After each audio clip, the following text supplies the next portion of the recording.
Hello दोस्तों, investment अब शुरू चैनल में आपका स्वागत है। तो आज हम कंटिन्यू करने वाले हैं अपनी इंट्राडे स्विंग ट्रेडिंग स्ट्रैटेजी को और ये है पार्ट 2 जहां पर हम बात करने वाले हैं मूविंग एवरेज की।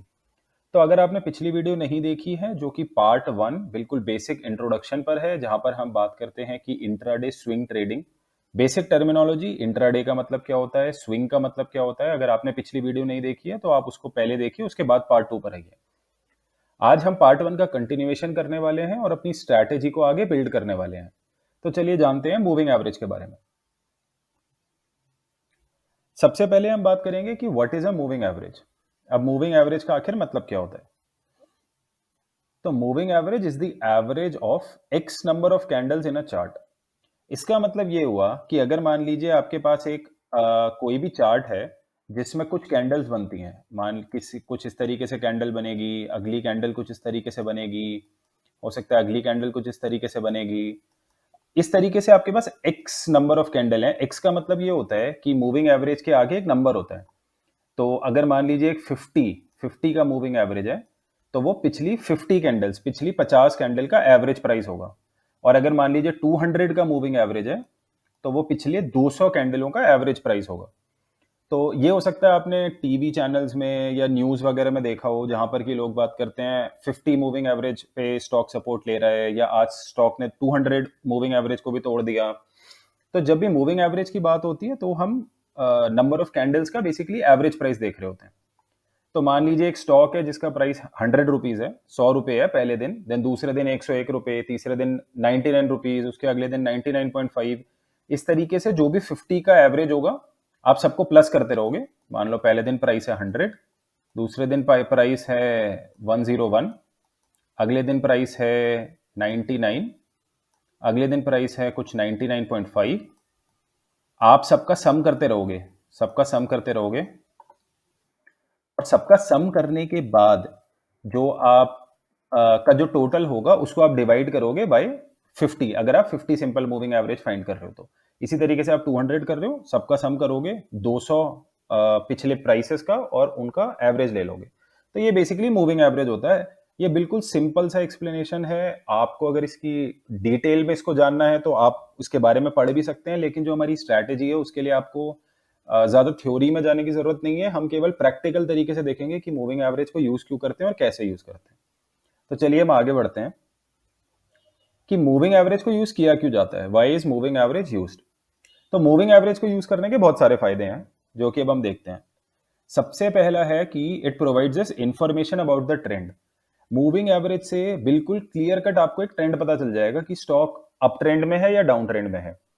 अब जो एक्सपीरियंस बंदा होता है, जिसको थोड़ा सा ज्यादा आइडिया होता है स्टॉक के बारे में, उसको ये पता होता है कि अगर प्राइस नीचे से ऊपर की तरफ को जा रहा है तो वो अप ट्रेंड में है, या प्राइस ऊपर से नीचे की तरफ को जा रहा है तो वो डाउन ट्रेंड में है। हमने पिछली बार ये बात भी करी थी कि अगर मान लीजिए कोई एक स्टॉक अप ट्रेंड में है तो वो स्टॉक सीधा ऊपर नहीं जाएगा, कुछ ऐसे ऐसे स्विंग बनाते हुए जाएगा, इस तरीके से जाएगा। तो अगर कोई एक एक्सपीरियंस आदमी है उसको पहले ही पता चल जाएगा देख के कि ये स्टॉक अप ट्रेंड में है। लेकिन मूविंग एवरेज बिल्कुल क्लियर कट आपको इंडिकेशन देता है कि कौन सा अभी ट्रेंड चल रहा है। अगर मान लीजिए ये अप ट्रेंड चल रहा है तो इसका मूविंग एवरेज कुछ इस टाइप का होगा। अगर मान लीजिए डाउन ट्रेंड चल रहा है तो इसका मूविंग एवरेज कुछ इस टाइप का होगा। तो मूविंग एवरेज अगर नीचे से ऊपर जाता है तो अप ट्रेंड है, ऊपर से नीचे जाता है तो डाउन ट्रेंड है। बहुत ज्यादा सिंपल चीज। दूसरी चीज, जो हम लॉन्ग या शॉर्ट पोजीशन डिसाइड करते हैं, कोई भी ट्रेडर जब भी ट्रेडिंग करता है वो हमेशा ट्रेंड के साथ में करता है। तो अगर मान लीजिए आप आपका जो स्टॉक है वो लॉन्ग, वो एक अप ट्रेंड में है तो आप उसमें हमेशा लॉन्ग पोजीशन बनाएंगे, उसमें आप हमेशा लॉन्ग पोजीशन बनाएंगे। और अगर मान लीजिए कोई एक स्टॉक है जो डाउन ट्रेंड में है उसमें आप हमेशा शॉर्ट पोजीशन बनाएंगे। तो आपका बिल्कुल क्लियरली ये डिसाइड हो जाता है कि ट्रेंड के हिसाब से कि आपको या लॉन्ग पोजीशन बनानी है या शॉर्ट पोजीशन बनानी है। इसके लिए भी मूविंग एवरेज बहुत ज्यादा यूजफुल होता है। और तीसरी बहुत ज्यादा जरूरी चीज जो है वो ये है कि एक जो भी मूविंग एवरेज होते हैं, जो मेजर मूविंग एवरेजेस होते हैं, जैसे कि 50 का सिंपल मूविंग एवरेज हुआ, 200 डीएमए हुआ, ये सारे के सारे एवरेजेस रेजिस्टेंस और सपोर्ट का काम भी करते हैं। तो अगर आपने कभी कभी देखा होगा, एक बारी मैं बना के दिखा देता हूं। अगर मान लीजिए कुछ मूविंग एवरेज इस तरीके से ऊपर को जा रहा है तो स्टॉक का जो प्राइस होगा वो ऐसे जाएगा, फिर इस पे सपोर्ट लेगा, यहां पर सपोर्ट लेगा मतलब यहां से बाउंस बैक करेगा, फिर इस मूविंग एवरेज पे सपोर्ट लेगा, फिर बिल्कुल एग्जैक्ट नहीं होता है, कई बार मूविंग एवरेज को पार भी कर जाता है, लेकिन इससे आप समझ जाओगे कि ये जो मूविंग एवरेजेस होते हैं ये एज अ रेजिस्टेंस या एज अ सपोर्ट भी काम कर सकते हैं। तो ये 3 चीजें हैं जिसकी वजह से बहुत ज्यादा जरूरी होता है और जिसकी वजह से हम अपनी स्ट्रैटेजी में इसको यूज करने वाले हैं। सबसे पहली चीज ट्रेंड के बारे में बताएगा, ट्रेंड पता चल जाएगा तो आपको पता चल जाएगी कि इसमें कौन सी पोजीशन बना सकते हैं, लॉन्ग या शॉर्ट, और ये सपोर्ट या रेजिस्टेंस का काम कर सकता है। चलिए अब हम आगे बढ़ते हैं। तो कौन सा मूविंग एवरेज यूज करना चाहिए? जैसे मैं आपको बोल रहा था कि मूविंग एवरेज 50 का मूविंग एवरेज भी हो सकता है, 200 का भी हो सकता है, 20 का भी हो सकता है, 5 का भी हो सकता है। आप कितनी भी कैंडल का मूविंग एवरेज ले सकते हो। पिछली 5 कैंडल का मूविंग एवरेज लोगे, 5 कैंडल का एवरेज प्राइस निकालोगे तो वो 5 मूविंग एवरेज बन जाएगा। हमें कौन सा यूज करना है अपनी स्ट्रैटेजी के लिए?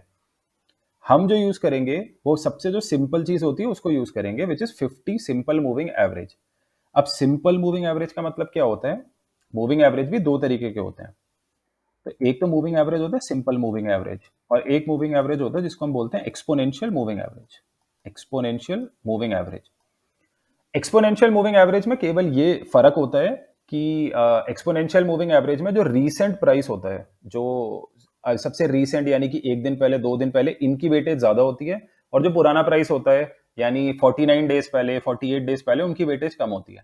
जबकि सिंपल मूविंग एवरेज जो होता है उसमें सबकी वेटेज बराबर होती है। तो इसमें आपको कोई फर्क नहीं पड़ता कि आज का प्राइस है या 50 डेज पहले का प्राइस है, सबकी वैल्यू बराबर है, सबको टोटल ऐड करोगे और डिवाइड बाय 50 करोगे। हम सिंपल मूविंग एवरेज यूज करते हैं। पूरी ओवरऑल पूरी स्ट्रैटेजी सिंपल है, और मेरे हिसाब से आपको ट्रेडिंग करते टाइम चीजों को काफी सिंपल रखना चाहिए। तो 50 सिंपल मूविंग एवरेज को हम यूज करेंगे। अब पिछली वीडियो में हमने बात की थी कि कौन से टाइम फ्रेम पे कर सकते हैं। तो इंट्राडे 2 टाइम फ्रेम पे होता है, तो या तो 5 मिनट्स पे होगा या फिर 15 मिनट्स पे होगा। 2 टाइम फ्रेम में आप इंट्राडे कर सकते हैं। हम अपनी स्ट्रैटेजी में 15 मिनट्स को यूज करेंगे। 15 मिनट्स को हम अपनी वाली स्ट्रैटेजी में यूज करेंगे। 15 मिनट्स में जब 50 सिंपल मूविंग एवरेज की हम बात कर रहे हैं, उसका मतलब ये होता है कि 15 मिनट्स की लास्ट 50 कैंडल्स, उसका मूविंग एवरेज हम यूज करेंगे। इसी तरीके से अगर आप चार्ट में टाइम फ्रेम चेंज कर दोगे, आप वन डे का चार्ट ओपन कर दोगे, तो वो 50 जो सिंपल मूविंग एवरेज होगी वो 50 डेज की हो जाएगी। उसी तरीके से हम जब यूज करेंगे, हम 15 मिनट्स की यूज करेंगे। तो 15 मिनट्स के पिछली 50 कैंडल का एवरेज जो होगा वो 50 सिंपल मूविंग एवरेज होगा। चलिए अब हमने समझ लिया कि जो मूविंग एवरेज है उसको यूज क्यों करना है और मूविंग एवरेज क्या होता है। तो सबसे पहली चीज, हम स्टॉक सिलेक्शन कैसे करेंगे। अगर मान लीजिए हम कभी भी ट्रेडिंग करते हैं, तो सबसे पहले ट्रेडिंग आप जिस दिन मार्केट खुलती है आप उस दिन शुरू नहीं करते हैं। मतलब ऐसा नहीं होगा कि आज 9:15 में मार्केट खुलने वाली है और आप 9:15 पे आके स्टॉक ढूंढ रहे हैं कि आज मुझे कौन से स्टॉक में ट्रेड करना है। इस तरीके से ट्रेडिंग नहीं होती है। आप जब भी ट्रेडिंग करते हैं तो जो आपकी स्टॉक सिलेक्शन है, जो आपने पहले से अंदाजा लगा रखा है आज किन किन स्टॉक्स में ट्रेड बन सकता है, वो आपको एक दिन पहले या मार्केट ओपन होने से काफी टाइम पहले तैयारी करनी होती है। तो हम 50 सिंपल मूविंग एवरेज को कैसे यूज करेंगे स्टॉक सिलेक्शन के लिए?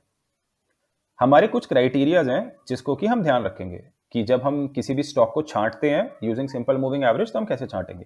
सबसे पहली चीज जो है वो ये है कि stock simple moving average 50 simple moving average के बहुत पास में होना चाहिए। अब पास में होना चाहिए का मतलब ये बहुत ज्यादा थोड़ा सब्जेक्टिव चीज हो जाती है, बहुत ऐसे ऑब्जेक्टिव नहीं है। मान लो ऐसे सिंपल मूविंग एवरेज है और प्राइस जो है वो यहां पर आया, तो इसको भी आप पास कंसिडर कर सकते हैं। अगर प्राइस यहाँ नीचे आता है तो इसको भी आप पास में कंसिडर कर सकते हैं। कहने का ये बहुत विजुअल चीज होती है। आपको बेसिकली ये देखना है कि जो स्टॉक का जो प्राइस है वो सिंपल मूविंग एवरेज के पास में होना चाहिए। या मान लीजिए अगर शॉर्ट का स्टॉक है, कुछ इस तरीके से आपकी मूविंग एवरेज है, तो जो प्राइस है वो यहाँ पे कुछ कैंडल बननी चाहिए, इसके पास में होना चाहिए। यानी कि प्राइस ऐसे ऐसे ऐसे गया और यहाँ पे ऊपर आया और यहाँ पर कोई एक कैंडल बनी है, तो प्राइस जो है वो सिंपल मूविंग एवरेज के बहुत ज्यादा पास है। ये हो गई पहली चीज। दूसरी चीज, जो मूविंग एवरेज है, जो मूविंग एवरेज है वो साइडवेज नहीं होनी चाहिए। यानी कि अगर आपने एक चार्ट खोला और उसमें आपने एक मूविंग एवरेज खोली और आप देख रहे हैं कि मूविंग एवरेज कुछ इस तरीके की है, कुछ मूविंग एवरेज कुछ इस तरीके की है, फ्लैट है बिल्कुल, यहाँ पे आप देखेंगे बिल्कुल फ्लैट मूविंग एवरेज है। इस तरीके की मूविंग एवरेज पे हमें ट्रेड नहीं लेना होता है, क्योंकि जब मूविंग एवरेज फ्लैट होती है तो आपको पता नहीं होता है कि स्टॉक यहाँ से ऊपर जाएगा या नीचे जाएगा। स्टॉक किसी भी डायरेक्शन में जा सकता है। इसीलिए या तो मूविंग एवरेज राइजिंग होनी चाहिए, और जैसे हमने पहले बात करी, अगर मूविंग एवरेज राइजिंग है तो हम हमेशा लॉन्ग का ट्रेड बनाएंगे, या मूविंग एवरेज फॉलिंग होनी चाहिए, जैसे कि ये वाले केस में नीचे को आ रही है। जब मूविंग एवरेज नीचे को आती है उस समय हम हमेशा शॉर्ट का ट्रेड बनाएंगे। तो ये वाली बात बिल्कुल क्लियर हो गई, साइडवेज मूविंग एवरेज पे ट्रेड नहीं करना है, साइडवेज मूविंग एवरेज पे ट्रेड नहीं करना है। अप ट्रेंड जब भी होगा तब हम लॉन्ग पोजीशन के लिए देखेंगे, और डाउन ट्रेंड जब भी होगा तब हम शॉर्ट पोजीशन के लिए देखेंगे। तो ये दोनों बातें हमें क्लियर हो गई। और दूसरी चीज, एक जो तीसरी चीज है वो ये है कि जो स्टॉक है वो 50 सिंपल मूविंग एवरेज को काट के उसके नीचे जाके क्रॉसओवर नहीं बनाना चाहिए। अब चलिए हम जान लेते हैं क्रॉसओवर का मतलब क्या होता है। तो हम वापस इसी वाले चार्ट पे आ जाते हैं। मान लीजिए यहाँ पे स्टॉक नीचे आया, यहाँ पे एक स्विंग बना, और जो जो स्टॉक है उसने 50 मूविंग एवरेज को काट दिया और वो यहाँ पे कुछ ट्रेड कर रहा है। तो ऐसे वाले को हम कंसिडर नहीं करेंगे, यानी कि 50 सिंपल मूविंग एवरेज जो सपोर्ट बनना चाहिए था, इसका सपोर्ट मतलब इस पे टच होके बाउंस होना चाहिए था, वो यहाँ पे हुआ लेकिन यहाँ पे नहीं हुआ, इस पोजीशन पे नहीं हुआ। तो जब इस पोजीशन पे नहीं हुआ है तो हम ऐसे स्टॉक्स को कंसिडर नहीं करेंगे। हमारा जो प्राइस है वो मूविंग एवरेज के पास में होना चाहिए, मूविंग एवरेज को कट करके ऑपोजिट डायरेक्शन में जाके वहां पे बहुत टाइम बिता रहा है, वैसे वाले स्टॉक को हमें नहीं लेना है।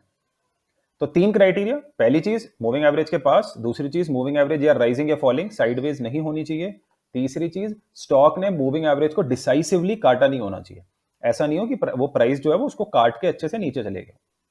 तो ये तीनों चीजें हम ध्यान रखेंगे जब भी हम स्टॉक को सिलेक्ट कर रहे हैं। तो चलिए अब हम आगे बढ़ते हैं।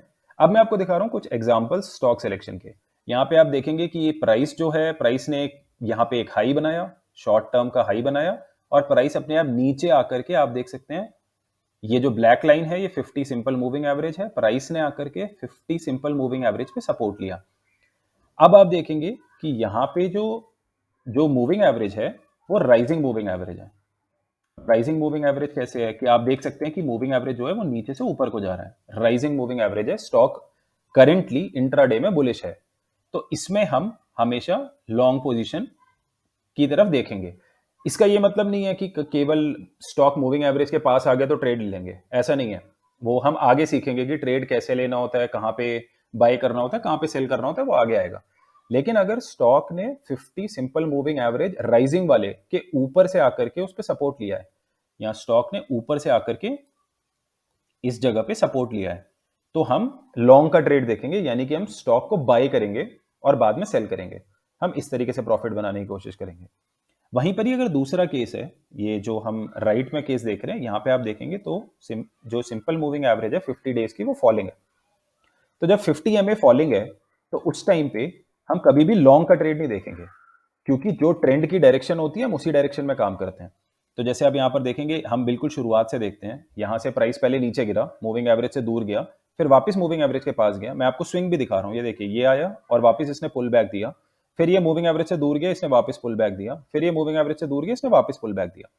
और इसी तरीके से आप देख रहे हैं कि इसने एक बार, दो बार, तीन बार, दो, यहाँ पे 3-4 कैंडल है जहां पे उसने कंटिन्यूसली सपोर्ट लिया है सिंपल मूविंग एवरेज का, और यहाँ पर भी एक कैंडल है जहां पे उसने सपोर्ट लिया है।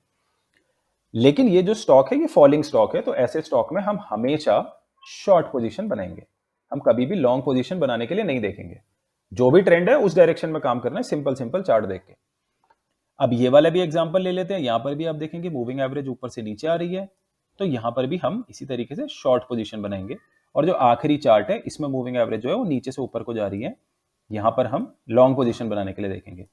अगर मान लीजिए कोई ऐसा स्टॉक होता जिसमें कि जो मूविंग एवरेज है वो कुछ ऐसे जाके ऐसे फ्लैट होता, तो हम इसमें कोई भी पोजीशन नहीं बनाते।